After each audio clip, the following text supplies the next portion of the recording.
Hey Kevin, how are you? I'm good. So I thought I would spend a few minutes chatting with you. Hey, I lost you there for a sec. Oh wait, Here you are. how's that? Yes, Okay. perfect. Sorry, I just had another call coming in. I had to block it. So Oh, geez. Okay. So go I ahead. know you're a busy guy, and I just wanted to get my people that follow me, and anyone else in the future, to get them to know your company, get them to know your products, and what makes your products and your methodology different. So um, maybe we can start off real quick. Today is October 1st of 2021. And why don't you tell us real quickly who is MTX? It's pretty typical, super small startup, kind of a husband and wife thing. Uh, we have 3 employees here, but I have a lot of people contracted all over the place. Um, Kind of the key to the early success has been a network of. We have about 20 sales reps throughout the U.S. and Canada. But otherwise, typical super small, tight, thin operation. Right? We have I come from a motorsports background. Yeah. I grew up racing motorcycles, which we might get into, but that was kind of the inspiration to this whole idea. Yeah. So, in a nutshell, just a typical small, lean startup. Yeah. So I read from your bio you used to do some other stuff for, magazines, and you sold off some businesses as well, and then other startups, I should say. So you've got some experience in doing this kind of stuff, is what it sounds like to me. Starting them up, creating a babe, and then moving it on. Yeah, this one actually, I mean, I don't intend on some of them. I have uh, intended on the exit strategy pretty soon, but this one I really enjoy, so I don't have that intention. Yeah. I've had some interesting offers already, Really? but it's not my intention. This is fun, day to Yeah. day is pretty fun. So I'm pretty lucky to be in this opportunity where I'm talking to people like yourself that we all have things in common. Day to day, it's fun. It's not the boring cubicle thing, right? So yeah, Exactly. it's been great. Um, so did the idea of moving from motocross to bikes come because you ride a lot and you saw a need for something better? Is that what you thought, maybe in brake pad material or Yeah, function? I mean, so actually, San Diego is actually where I really got into mountain biking. Um, and there's always parallels that everybody always tries to make between the two sports, right? One of the things I noticed that was always kind of in my head uh, is, and we've talked about this before, is as a motorcycle enthusiast, when you go to buy brake pads, for example, you go into your local shop and you buy an aftermarket brand. But on the bicycle side, no one does that. They kind of aim for OEM as just kind of the default only option, right? Quote unquote. So uh, it just kind of randomly hit me a few years ago when I was trying to think of a new project. Yep. I always wondered why we all ride these over very expensive bicycles, right? And brakes are $500-$600, and then brake pads are $10. And the technology, everything is elevated in bikes, and now like you pick any one and they're great, right?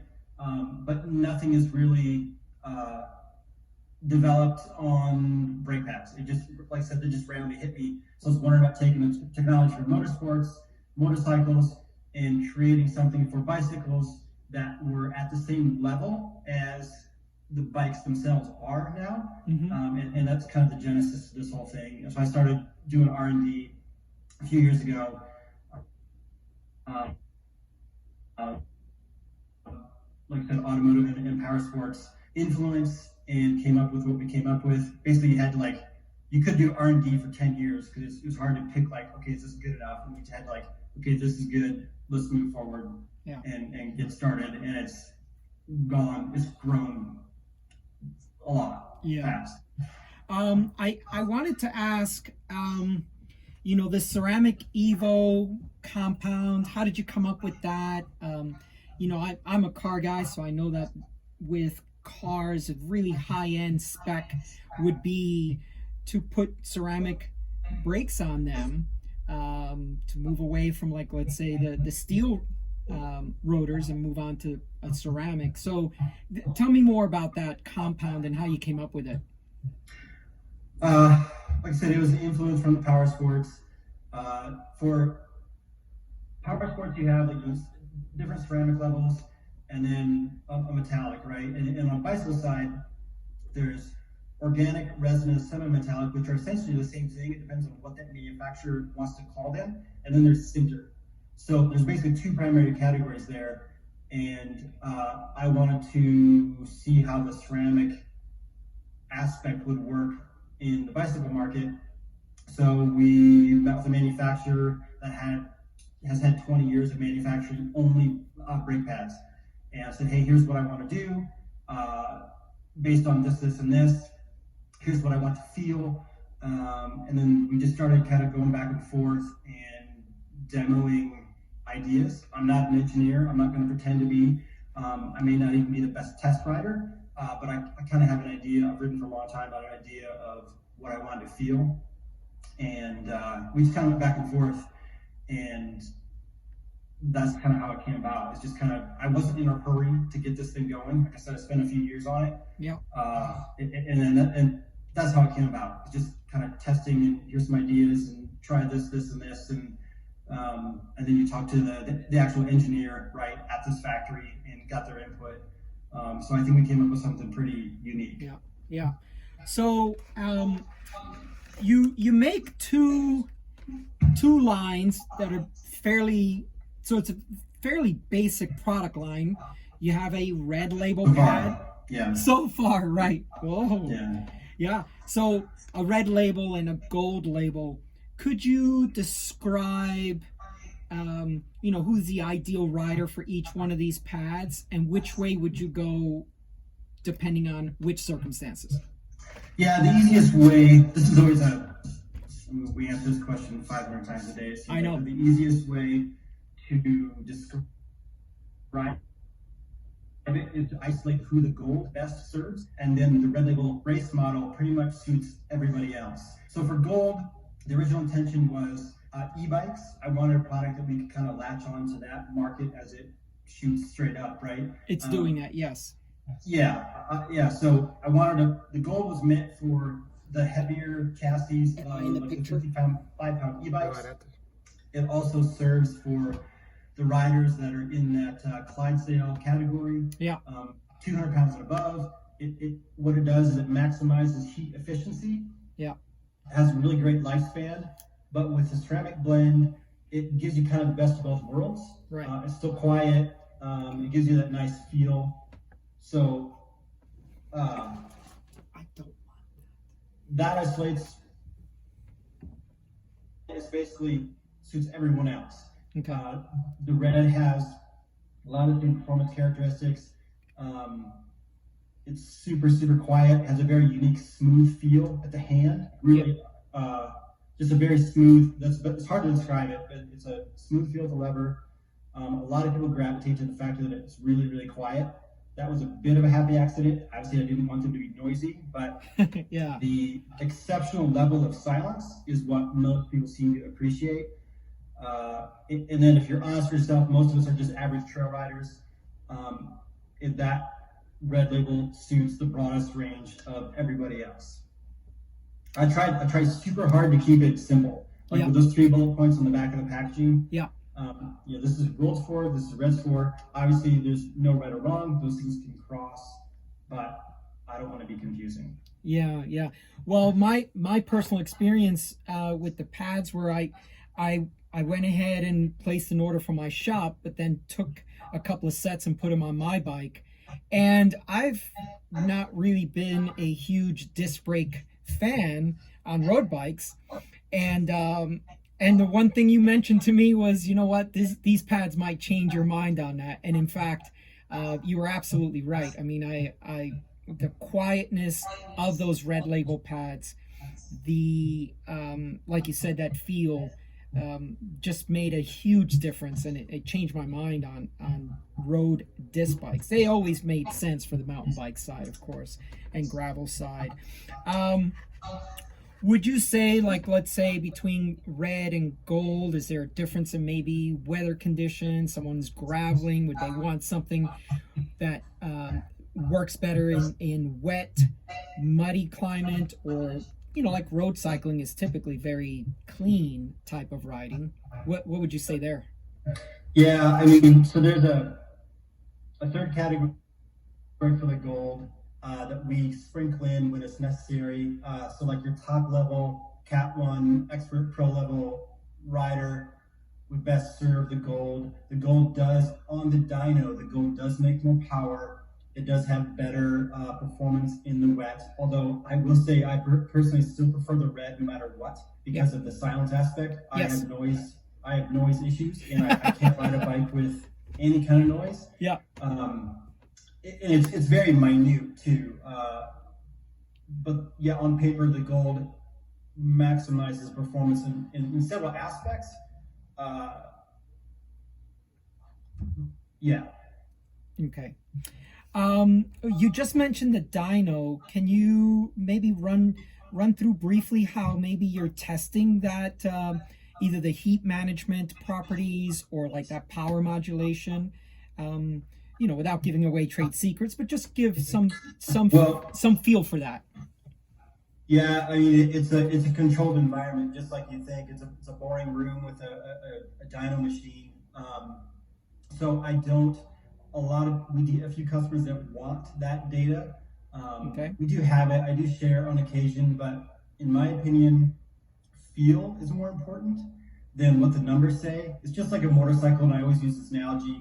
If you have a 450 motocross bike that makes 65 horsepower, it doesn't mean it's great. It needs to be rideable and usable.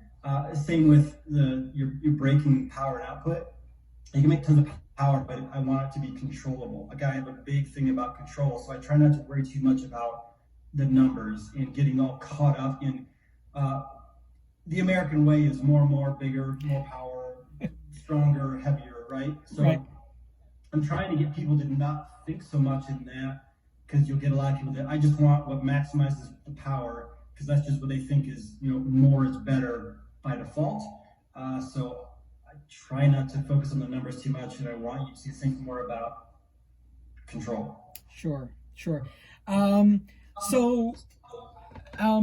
of the challenges I have at the retail level is a lot of folks ride Shimano brakes. They're looking for a like for like replacement, so they see fins on their Shimano pads, and they're like, well, these pads don't have fins. Are they going to be good enough for the heat? And one of the things we talked about before was about compound. So maybe share some knowledge there. Yeah, there's two easy points there too that we repeat a lot, and we do get that question a lot.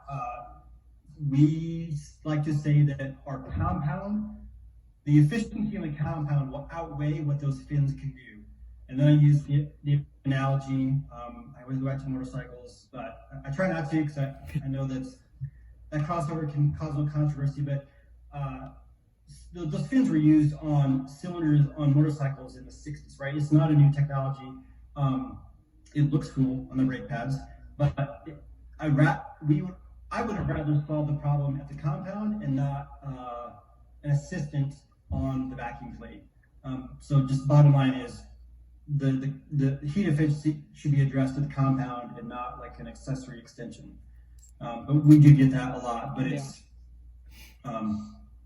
something that's pretty easy to overcome. Sure. And what are your feelings on metal backing? I'm sorry, like a steel backing or aluminum backing for your pads or other pads? Is that more of the same situation where you're saying the compound wins out over everything?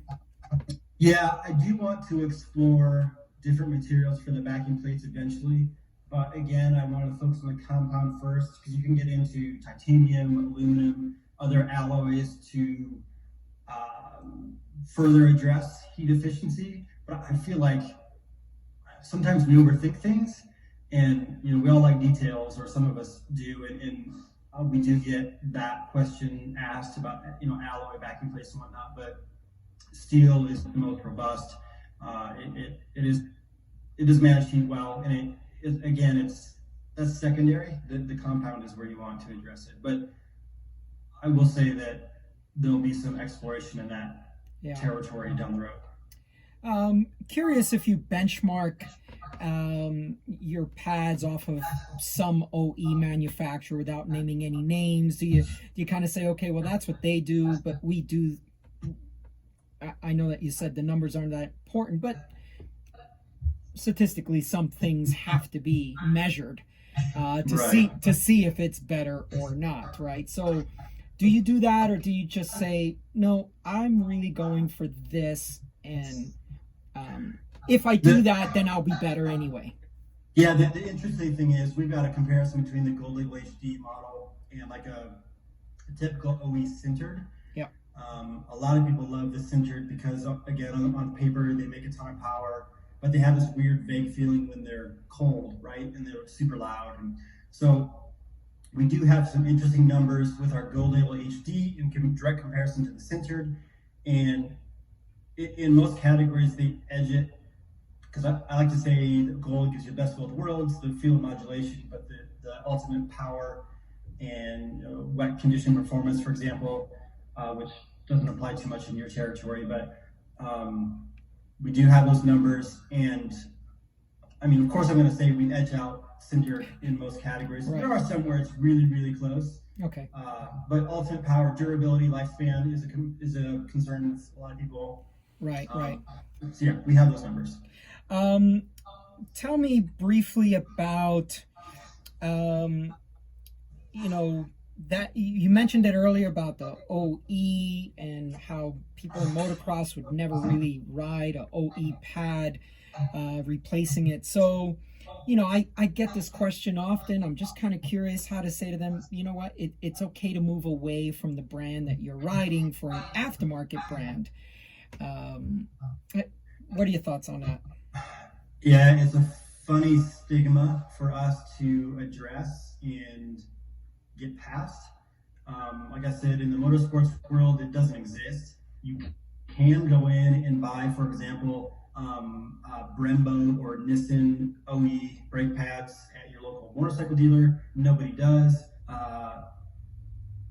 So for us, we use that analogy. There's also, like, you go buy a new battery for your car, you're not going to go buy a Nissan OEM battery. You just don't, right? So it's an odd thing unique to the cycling industry where people are just, excuse me, yep, toss my phone here, and my watch. Sorry. Yeah, it's just it's a stigma that is unique to cycling. Performance speaks for itself. It's something that we'll kind of get past. I mean, we have several hundred dealers throughout the U.S. and Canada, so I feel like we've gotten past it, but it's always something that by default most consumers will just expect to stick with OEM.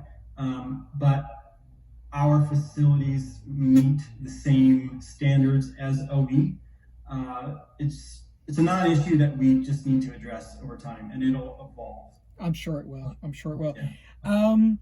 Yeah. For as just in a general sense,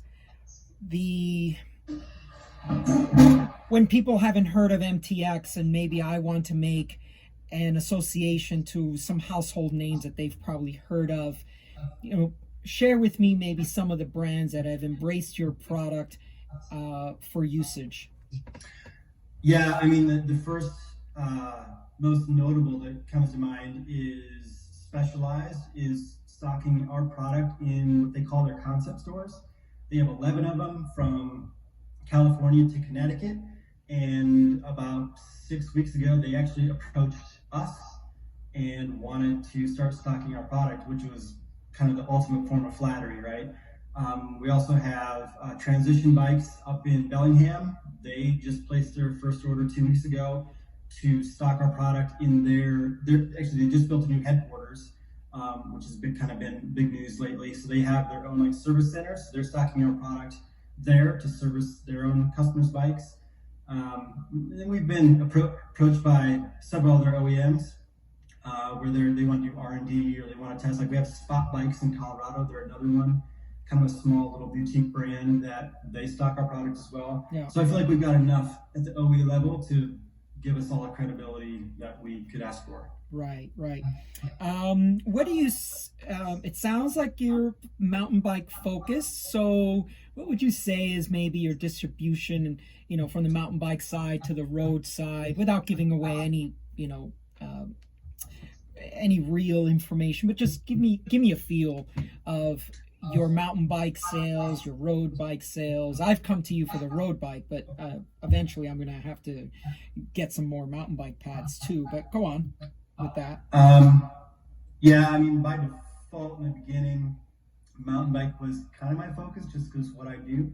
Yep. And I live in northern Utah and it's strong. And both segments of the market are really strong here. But I want to work on that. I don't want to be solely associated with mountain bikes. I want it to be an equal part road and mountain bike. I don't discount one or the other as far as their validity in the market. So that's something we need to work on. I'm trying to push more in our marketing is to address our stake in the road market. Mm-hmm. We do more mountain bike product sales for sure. Yeah. But in California, for example, road is much more dominant. So yeah, different segments. In my eyes, it's equal. Yeah. Different segments of the country, different things, I'm sure. Oh, yeah. Let's touch briefly on how COVID-19 might have affected either your production or your supply versus your demand from OE, bike shops, so on and so forth, distributors. A lot of people in the outdoor industry, power sports, and the cycling industry have kind of fortunately and unfortunately benefited from this.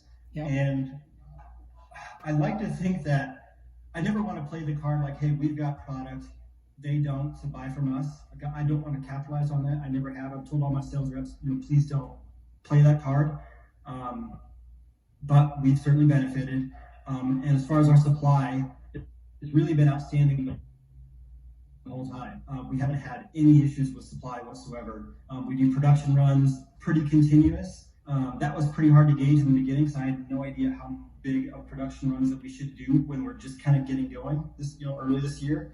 But we've been able to stay ahead, and we've been in about a 4 to 6 week constant rotation where we can crank out, for example, 1,000 sets of each model, and then just spin right into another production, ship them over here. We even air freight them to get in here faster, so we're not stuck in the ports and dealing with sea freight. That's not the cheap way to go, but it was more important to me to have product here and spend more money on air freight as opposed to save some money and not have product to sell. So supply's been great. Like our products are made in Taiwan, and they've really been on top of the whole COVID situation from the very beginning. And we've just been super lucky. We've ran out, of course. We've talked about the Shimano road model a lot, and I can't keep that in stock, but I've got several thousand more sets coming next week. So we've been lucky. Yes, and it seems that every time I talk with you about placing another order, you're like, yeah, I've got another X number coming in another week, and it never seems that whenever I've contacted you that you're like, oh, it'll be 3 months before I get another shipment.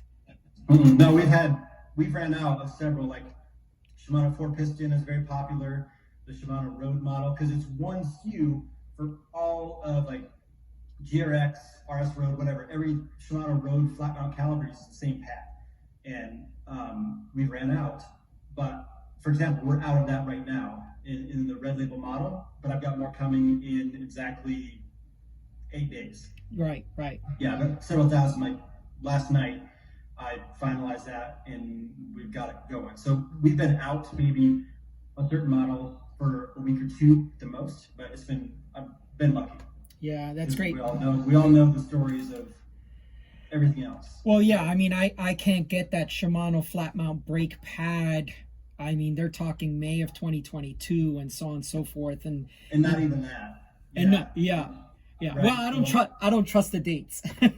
No, it actually, for that model alone, like we have a big retailer in Northern California that they're ordering hundreds at a time. Yeah. Right? So that kind of is tough to keep up with. But yeah, we're doing good. Yeah, my volume is going to continue to pick up because I have a lot of road bike business, more so than the mountain bike side. So yeah, you've ordered a bunch for yeah.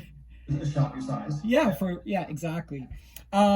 So I do want to get you back to your business and your family and everything. So let's have some fun now from the stressful part, and let's do some rapid fire just real quick. So, what's your favorite ice cream?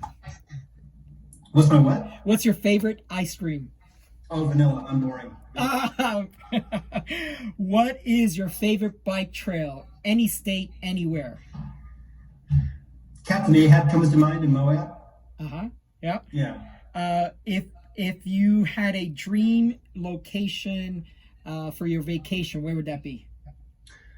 I've been to Peru before, but I want to go with my bike and ride to Machu Picchu.